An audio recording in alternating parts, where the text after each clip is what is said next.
ନାହିଁ। ପ୍ରତ୍ୟେକ ମଣିଷ ଭିତରେ ସେଇ ତିନୋଟି ମୂର୍ତ୍ତି ଅଛନ୍ତି। ତାକୁ ଗୀତାରେ କୁହାଯାଇଛି କ୍ଷର ପୁରୁଷ, ଆଉ ଗୋଟେ ହେଉଛି ଅକ୍ଷର ପୁରୁଷ, ଆଉ ଗୋଟେ ହେଉଛି ପୁରୁଷୋତ୍ତମ। କ୍ଷର ସର୍ବାଣୀ ଭୂତାନି, ସମସ୍ତଙ୍କ ଭୂତ ଭିତରେ, ସମସ୍ତଙ୍କ ଦେହ ଭିତରେ ଜୀବନ୍ତ ହେଇ ରହିଛନ୍ତି। କ୍ଷର ପ୍ରତି ମୁହୂର୍ତ୍ତରେ ସେ ପରିବର୍ତ୍ତନ ହେଉଛି, ପ୍ରତି ମୁହୂର୍ତ୍ତରେ। ଏଇ ଯେ କଥା କହିଲି, ୟାର ଭିତରେ ଆମ ମଣିଷ ଭିତରେ ଅନେକ କିଛି ପରିବର୍ତ୍ତନ ହେଇଗଲାଣି। ବର୍ଷ ଭିତରେ ପିଲାଟା ପିଲା ହେଇଗଲେଣି, ତାପରେ ପରିବର୍ତ୍ତନ ହେଇଯାଇଛି। ତେଣୁ ପରିବର୍ତ୍ତନ ଯେଉଁ ରୂପ ସିଏ ହେଉଛି କ୍ଷର ପୁରୁଷ, ଅର୍ଥାତ୍ ପ୍ରତି ମୁହୂର୍ତ୍ତ କ୍ଷରଣ ହେଉଛି।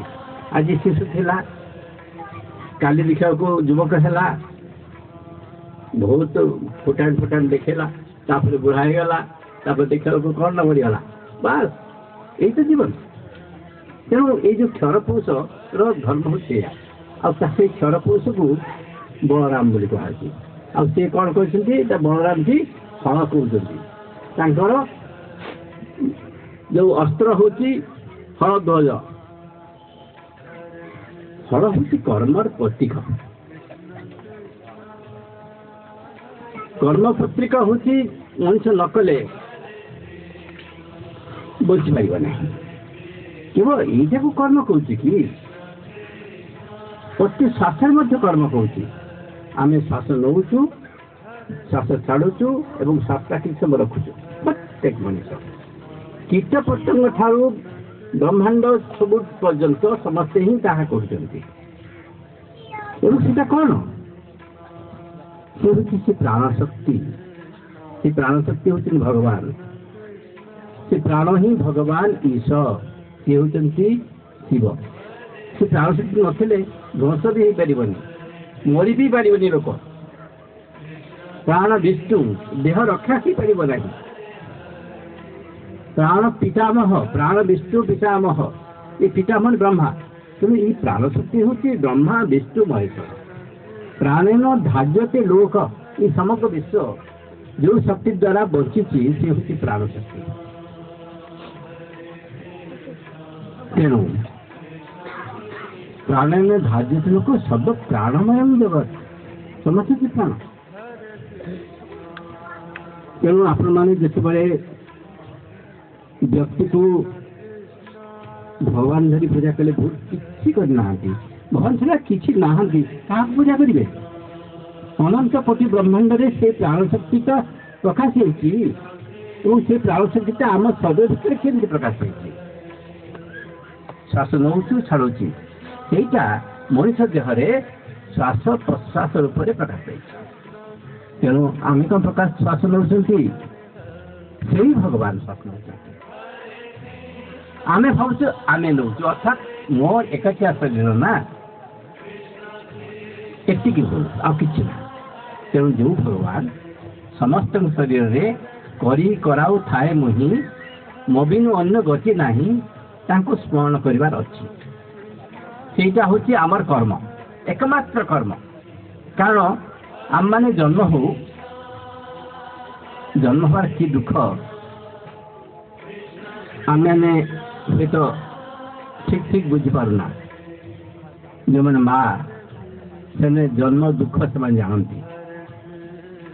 ଆଉ ଏମିତି ଫୁଟାଣି ଦେଖିବା କଥା ଯେ ଆମେ ପୁରୁଷ ହେଇଛୁ, ଆମେ ସ୍ତ୍ରୀ ଆଉ ହବନି। କାରଣ ଯେତେଥର ଜନ୍ମ ହେବେ, ଯାବତ୍ ଜନନମ୍ ତାବତ୍ ମରଣମ୍, ଯଦି ଜନ୍ମ ହେବେ ତାହେଲେ ମୃତ୍ୟୁଟା ଅନିବାର୍ଯ୍ୟ। ତାବତ୍ ଜନନୀ ଜଠରେ ଶୟନମ୍, ତାବତ୍ ଜନନୀର ଜଠ ଗର୍ଭରେ ରହିବେ। ଆମେ ଯଦି ଖ୍ୟାଲ ପଡ଼ନ୍ତା, ସମସ୍ତଙ୍କ ଉପରେ ସେଇ ଅର୍ଡ଼ର ହେଇଯାଇଛି। ଅର୍ଡ଼ର କ'ଣ ହେଇଛି? ଜନ୍ମ ହେଲା ବେଳକୁ ଯେତେବେଳେ ଗର୍ଭ ଥିବ, ଏ ସାମାନ୍ୟ ଛୋଟିଆ ଘର ଭିତରେ ରହିବାକୁ ଇଚ୍ଛା ନାହିଁ। ମା ଗର୍ଭ ରହିବ 10 ମାସରେ, ସେତେବେଳେ କ'ଣ କହିବେ?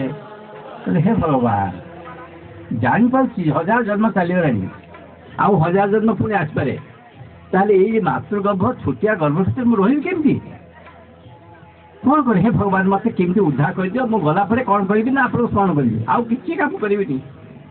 ଯେମିତି ହେଲା, କୁଆ ହେଲା, ବେଶ ମା ତାକୁ ଭୁଲେଇଲା, ବାପ ତାକୁ ଭୁଲେଇଲା, ସାଙ୍ଗ ହେଲା କୀର୍ତ୍ତନ କରୁ କରୁ ଭୁଲିଗଲେ।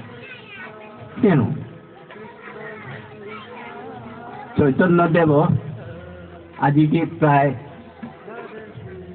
500 ବର୍ଷ ତଳେ ଜନ୍ମ ହେଇଥିଲେ। ଆଉ ସେ ଆସିଥିଲେ କୋଉଠି ନା ପୁରୀକୁ। ଦେଖିଲେ ହଜାର ହଜାର ମଣିଷ ଦୁଃଖ, ବହୁ ଦୁଃଖ, ବୁଝିପାରୁନାହାନ୍ତି ଦୁଃଖ କ'ଣ। ଅଥଚ କିଛି ସମୟ ଯଦି ଟିକେ ଆନନ୍ଦ ମିଳନ୍ତା ତାହେଲେ ପାର ହନ୍ତେ। କ'ଣ କରିବେ? ଠିକ ଅଛି, ଭଗବାନ ନାମ କୀର୍ତ୍ତନ କର, ନାଚ ଗାନ କର। ଆଜି ଯେମିତି ଗାଉଥିଲେ ମୋ ସେଇ କଥା ମନେ ପଡୁଥିଲା। ବହୁତ ଆନନ୍ଦ ଲାଗୁଛି। କିଛି ସମୟ ଭୁଲି ଯାଉଛନ୍ତି ଯେ ଆମେ ମୃତ୍ୟୁକୁ ଭୁଲି ଯାଉଛୁ। ମୃତ୍ୟୁ ପ୍ରତି ମୁହୂର୍ତ୍ତରେ ଅଛି।